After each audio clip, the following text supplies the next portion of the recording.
Assalamualaikum warahmatullahi wabarakatuh. Halo, bagaimana kabar kalian hari ini? Semoga kita semua diberi kesehatan serta selalu bersyukur dalam kondisi apapun. Oke, silakan simak baik-baik materi pelajaran berikut ini.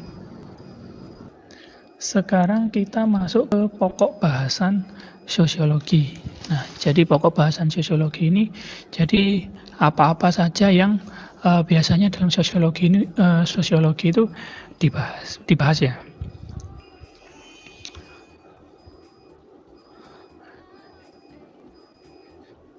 Jadi yang pertama adalah tentang fakta sosial, tindakan sosial, khayalan sosiologis, dan realitas sosial. Nah, seperti apa keempat pokok bahasan sosiologi ini? Yang pertama adalah fakta sosial. Nah, fakta sosial ini dijelaskan pertama kali oleh Emil Durkheim. Nah, Emil Durkheim ini ya, sebagai informasi saja, bahwasanya Bapak Emil Durkheim ini adalah seseorang yang cukup berjasa pada ilmu sosiologi. Karena kita tahu bahwa Bapak sosiologi itu adalah Bapak Auguste Comte, ya, sebagai pencetus pertama kali istilah sosiologi. Nah, tetapi orang yang pertama kali yang menjelaskan bahwa sosiologi itu adalah suatu ilmu, ya, suatu ilmu yang memiliki yang jelas dan memiliki disiplin ilmu adalah Bapak Emil Durkheim. Seperti itu. Nah, apa fakta sosial? Merupakan pola-pola atau sistem yang mempengaruhi cara manusia bertindak, berpikir, dan merasa. Nah, fakta sosial berada di luar individu, tetapi mempunyai kekuatan memaksa dan mengendalikan individu tersebut. Nah, contohnya seperti apa? Nah, contohnya seperti aturan memakai seragam di sekolah. Nah, jadi kan tadi kan sistem ya. Ini kan ada aturan. Nah, aturan ini dia mempunyai kekuatan memaksa. Jadi ada punishment-nya. Semacam aturan atau tata tertib di sekolah. Nah, bagaimana tata tertib? Kalian saat di sekolah itu, kalau saat masuk ya, kalau pas nggak ada pandemi, itu pakai seragamnya harus yang betul.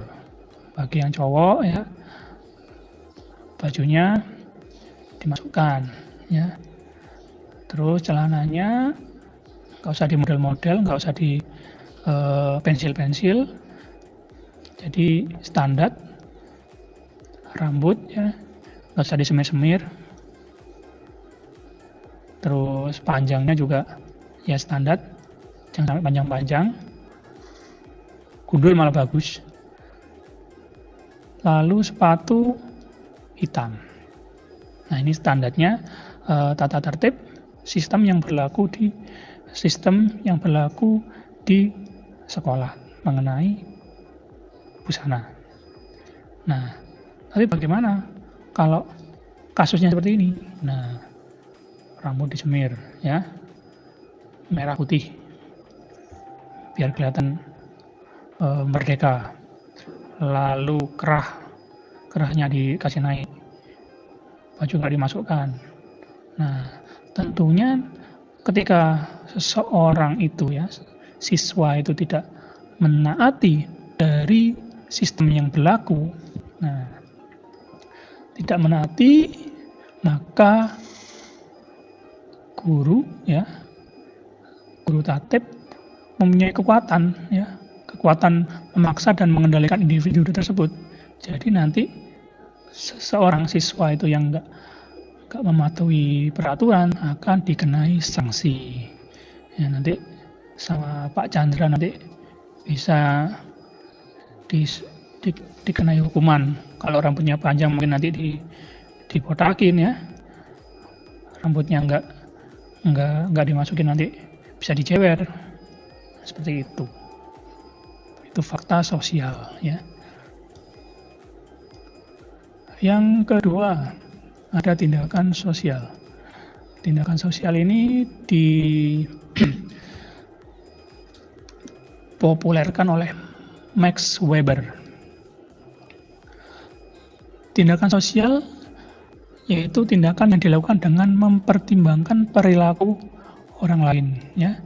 Jadi di sini disebutkan perilaku orang lain. Nah, jadi tindakan sosial namanya saja sosial. Berarti itu melibatkan lebih dari satu orang, minimal 2 atau lebih. Ya. Nah, contohnya seperti memasak. Nah, memasak itu kalau memasak hanya ditujukan untuk diri sendiri, misalnya pada saat malam hari ya, kamu lapar pengen makan mie, nah cuma buat untuk kamu sendiri, itu bukan tindakan sosial karena hanya satu individu.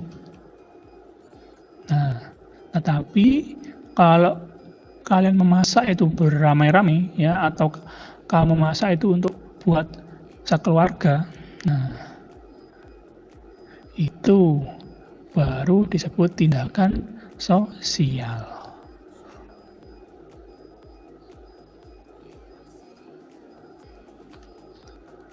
Yang ketiga ada hayalan sosiologis. Wah, berhayal, bukan berhayal pengen naik pesawat ya, tetapi berhayal hayalan sosiologis. Ini dikemukakan oleh Wright Mills.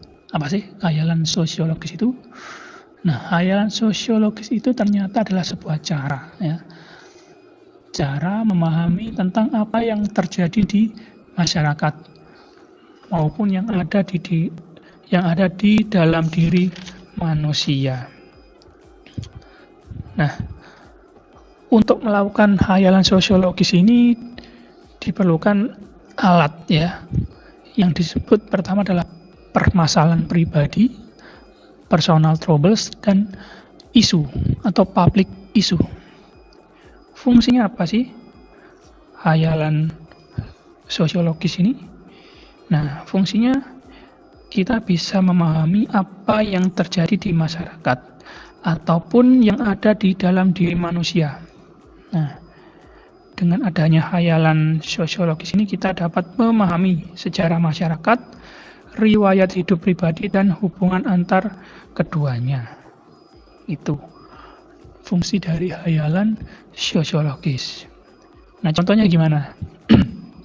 Contohnya ini di suatu tempat ya, suatu desa, ada satu orang yang pengangguran.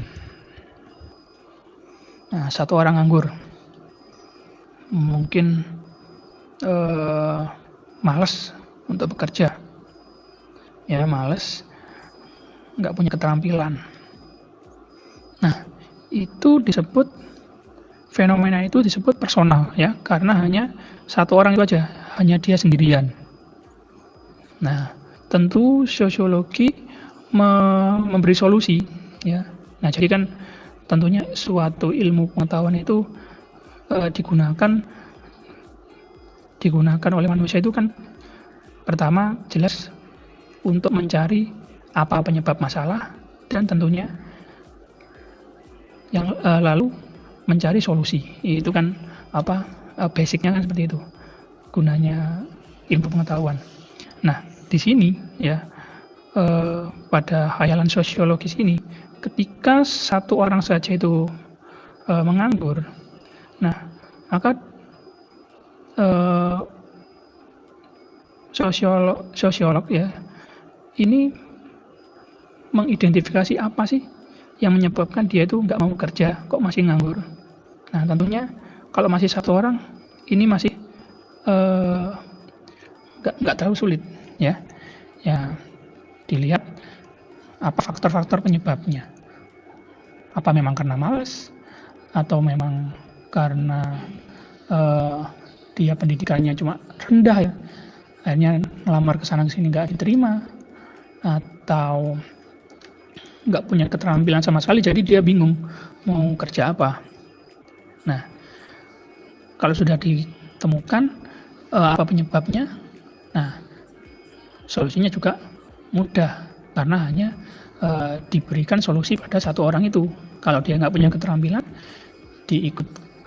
ikutan aja ke balai pelatihan, ya, suruh ikut program kartu prakerja, bisa. Nah, tetapi masalahnya kalau terjadi public issues, ya, isu publik. Nah, itu tadi itu personal trouble, ada satu orang yang menganggur di satu desa. Nah, kalau public issue ini misalnya ada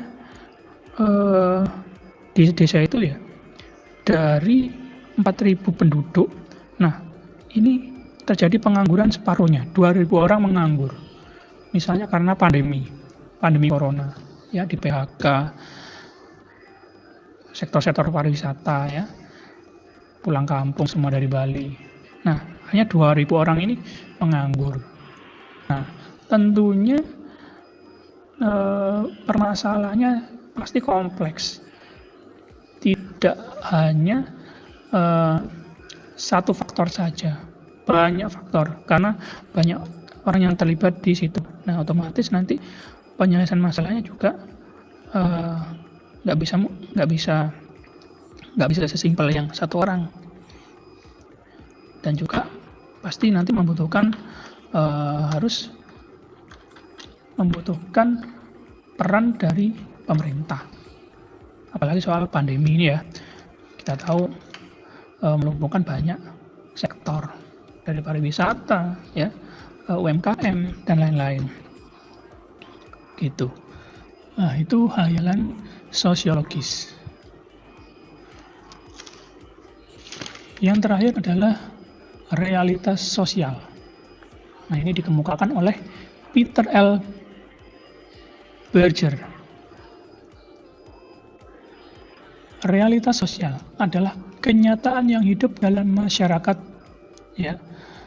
Pengungkapan tabir menjadi suatu realitas yang tidak terduga oleh sosiolog dengan mengikuti aturan-aturan ilmiah dan melakukan pembuktian secara ilmiah dan objektif dengan pengendalian prasangka pribadi dan pengamatan tabir secara jeli serta menghindari penilaian normatif. Nah, jadi sosiologi ini juga keren ya. Dia punya sifat ini seperti detektif, ya. Dia mau bisa membongkar, ya, suatu permasalahan yang terjadi di tengah-tengah masyarakat. Nah, mengungkap pengamatan tabir. Nah, sehingga nanti dapat diketahui apa faktor penyebabnya dan bagaimana solusinya, gitu. Nah, tetapi dalam mengamati itu tidak sembrono, ya, tetap mengikuti kaidah-kaidah ilmiah. Nah, tentunya harus ada bukti, tidak berdasarkan prasangka pribadi. Nah, menghindari penilaian normatif. Apa sih penilaian normatif? Nah, penilaian normatif, ya. Jadi penilaian normatif itu semacam standar, ya, standar untuk melakukan apa yang biasanya dilakukan atau apa yang diharapkan oleh orang lain atau masyarakat, ya, untuk dilakukan dalam praktek atau dalam kehidupan sehari-hari. Nah, itu penilaian normatif. Nah, jadi kamu pulang jam 9 malam itu harus kamu disuruh pulang jam 9.